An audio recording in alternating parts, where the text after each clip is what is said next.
দেখো আমি পিঠে বানাচ্ছি। দেখো তেলের পিঠে, এটাকে তেলের পিঠে বলে। দেখো এই যে বানিয়েছি কতগুলো।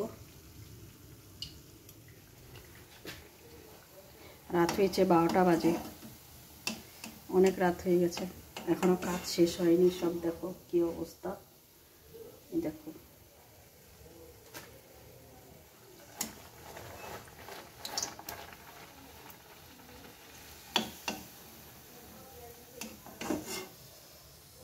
অনেক কাজ বাকি আছে।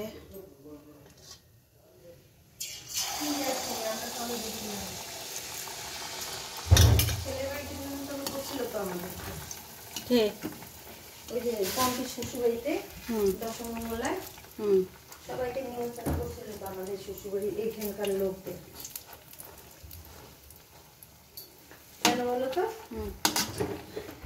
আমাদের সব কাকি, সব ঘরে কাকা কাকি সবাইকে নিমন্ত্রণ করছিল। ও দশমঙ্গলায়, তাই তো বললাম যে এটা নিয়মে আছে, এটা খাওয়াতে লাগে। কত লোক খাওয়াইছিল, বাপরে অনেক লোক খাওয়াইছিল। বানিয়েছি